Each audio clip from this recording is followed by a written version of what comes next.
적혈구 하나를 자세히 살펴보십시오. 지금 이 적혈구는 중요한 산소를 싣고 하행대동맥의 방대한 네트워크를 항해하며 골방앙으로 뻗어 내려가고 있습니다. 전립선을 둘러싼 미세혈관에 도달할 때까지 그것은 빠르게 이동합니다. 갑자기 그것은 벽에 부딪힙니다. 통로는 단순히 좁아진 것이 아닙니다. 심하게 압박되어 있습니다. 적혈구는 발버둥치고 비집고 들어가려 하지만 결국 멈춰 섭니다. 이것은 방광의 문제가 아닙니다. 국소적인 저산소증입니다. 당신의 전립선 조직이 질식하고 있는 것입니다. 당신은 새벽 2시에 잠에서 깹니다. 그리고 새벽 4시에 다시 깹니다. 어두운 화장실에 서서 하복부 골반에 둔하고 묵직한 통증을 느끼며 소변 줄기가 간신히 나오기를 기다립니다. 당신은 나이를 탓합니다. 잠들기 전에 마신 물 한 잔을 탓합니다. 하지만 당신이 소병이 앞에서 겪고 있는 기계적 결함은 미시적인 전쟁의 마지막 메아리일 뿐입니다. 당신의 전립선은 산소에 굶주려 있기 때문에 비대해지고 있는 것입니다. 이러한 현상이 발생하는 이유를 이해하려면 당신의 저녁 식탁과 책상 의자를 살펴봐야 합니다. 8시간 동안 쉬지 않고 앉아 있으면 골반저에 혈액이 고이게 됩니다. 이러한 기계적 정체에 가공된 종자유와 산화된 콜레스테롤이 많은 식단이 결합됩니다. 당신은 단순히 칼로리를 섭취하는 것이 아닙니다. 화학적 촉발제를 삼키고 있는 것입니다. 이러한 물질들은 염증성 사이토카인의 끊임없는 방출을 활성화합니다. 활성산소가 미세한 사포처럼 작용하여 혈관을 감싸고 있는 섬세한 내피세포를 긁어낸다고 상상해 보십시오. 이것이 가장 잔인한 형태의 산화 스트레스입니다. 혈관 내벽은 손상되고 염증이 생기며 부어오릅니다. 스스로를 보호하기 위해 이 혈관들은 수축하여 전립선으로 가는 필수적인 혈류를 차단합니다. 산소와 영양분을 빼앗긴 전립선은 단순히 수축하는 것이 아닙니다. 공황 상태에 빠집니다. 병목 현상을 간신히 통과하는 제한된 자원이라도 포착하려는 필사적인 시도로 비정상적인 세포 성장을 촉발하여 그 부피를 팽창시킵니다. 이러한 붓기는 요도 주위에 물리적인 압박을 가하게 됩니다. 이러한 붕괴의 첫 번째 조용한 징후를 살펴보겠습니다. 야간요 즉 밤에 소변을 보기 위해 여러 번 깨는 증상입니다. 당신의 뇌는 방광으로부터 공황 신호를 받습니다. 하지만 방광은 전립선 장벽 뒤에 갇힌 소변에 단순히 반응하고 있을 뿐입니다. 방광 근육은 이 저항을 밀어내기 위해 무리하게 작동하며 두꺼워지고 예민해지며 과활동성으로 변합니다. 방광이 4분의 1만 차 있어도 경련을 일으키기 시작합니다. 그런 다음 두 번째 징후가 나타납니다. 약하거나 끊기는 소변 줄기입니다. 당신은 그것을 알아차리지만 무시합니다. 여기서 작용하는 물리적 원리는 간단하지만 치명적입니다. 요도는 유연한 관입니다. 만성 염증으로 전립선 조직이 부어오르면서 외부에서 이 관을 꼬집듯 압박합니다. 그 좁아진 공간을 통해 액체를 밀어내는 데 필요한 수압은 급격히 증가합니다. 당신의 몸은 억지로 힘을 주게 되고 시간이 지남에 따라 요로의 섬세한 판막 메커니즘이 손상됩니다. 세 번째 징후는 지속적인 잔뇨감입니다. 소변기에서 물러나자마자 즉시 무겁고 남아있는 듯한 방울을 느낍니다.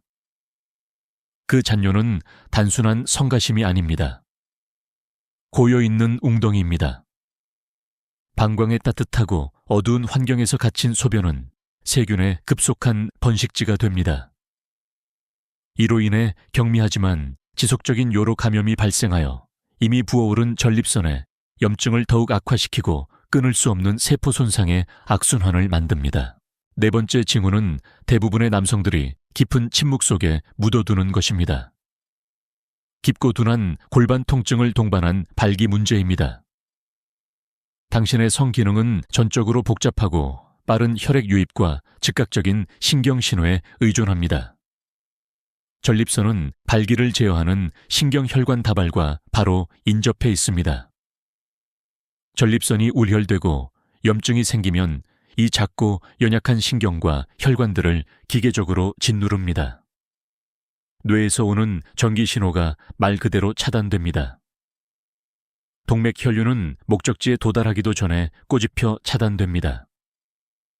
치골 바로 뒤에서 느껴지는 둔하고 욱신거리는 통증은 끊임없이 짓누르는 압박감으로부터 벗어나게 해달라고 당신의 말초 신경계가 비명을 지르는 것입니다. 배관 구조를 더 깊이 들여다보겠습니다. 현미경적 요검사는 종종 육안으로는 놓치는 세부 사항을 드러냅니다. 바로 요로나 정객으로 적혈구가 새어나오는 혈뇨입니다.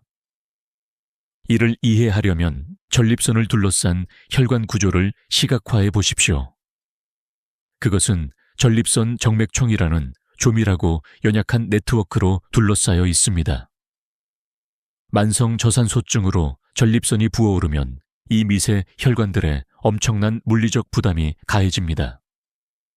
고도로 가공된 식단으로 인한 산화 스트레스로 이미 약해진 내피벽은 탄성 한계를 넘어 늘어납니다. 미세한 파열이 생기기 시작합니다. 색깔의 변화를 보지 못할 수도 있지만 골반 혈관의 구조적 무결성은 활발히 저하되고 있습니다. 이것은 우연한 현상이 아닙니다. 견딜 수 없는 내부 압력으로 인한 조직의 물리적 파열입니다. 방사통은 완전히 오해받고 있는 또 다른 메커니즘입니다. 허리와 엉덩이 깊은 곳의 만성적이고 둔한 통증은 일상적으로 나쁜 매트리스 장거리 운전 또는 과거 무거운 것을 들다 다친 부상 탓으로 돌려집니다. 하지만 해부학은 다른 이야기를 들려줍니다. 전립선은 고립되어 존재하지 않습니다. 그것은 요추와 고관절에 직접 고정되어 있는 골반저 근육의 복잡한 해먹 안에 자리 잡고 있습니다. 전립선이 만성적인 염증성 부종 상태로 남아있을 때 주변 근육들은 반사적으로 지속적인 방어 상태로 잠깁니다. 근육들은 경직됩니다. 이러한 완고한 근육의 긴장은 허리에 부착된 근막과 인대를 끊임없이 잡아당깁니다. 요추 부위에서 느끼는 통증은 척추의 결함이 아닙니다. 질식해가는 골반 장기로 인한 근골격계의 연관, 부수적 손상입니다. 아마도 심리적으로 가장 파괴적인 결과는 갑작스럽고 격렬한 배뇨 충동일 것입니다. 이것이 바로 기계적 막힘이 당신의 세포 생물학을 적극적으로 변화시키는 지점입니다. 방광벽을 구성하는 평활근인 배뇨근은 급격하고 파괴적인 변형을 겪습니다. 압박된 요도를 향해 지속적으로 밀어내야 하는 배뇨근은 두꺼워집니다. 세포 비대증을 겪게 됩니다. 자연적인 탄력을 잃고 뻣뻣해지며 매우 예민해집니다. 액체를 수용하기 위해 차분하게 팽창하는 대신 이 두꺼워진 근육은 아주 적은 양의 소변만 쌓여도 격렬하게 경련을 일으킵니다. 이것이 물 한 모금만 마셔도 극심한 공황 상태를 유발할 수 있는 이유입니다. 당신의 방광은 유연한 저장 용기로서의 기능을 멈췄습니다. 그것은 막힌 출구에 맞서 승산 없는 싸움을 벌이는 과민 반응성 경련 장기가 되었습니다. 이러한 생리적 경고를 무시하면 일시적인 붓기는 훨씬 더 위험한 상태인 영구적인 섬유화로 전환됩니다. 산소가 부족한 전립선 조직은 치유하려는 노력을 멈추고 대신 단단하고 기능이 없는 흉터 조직으로 스스로를 대체합니다. 일단 섬유화가 시작되면 요도 주위의 기계적 압박은 영구적인 구조적 기형이 됩니다. 하지만 생물학적 진실은 이렇습니다. 인체는 올바른 분자 구성 요소를 제공받기만 한다면 끊임없이 스스로를 복구하도록 설계된 기계라는 것입니다.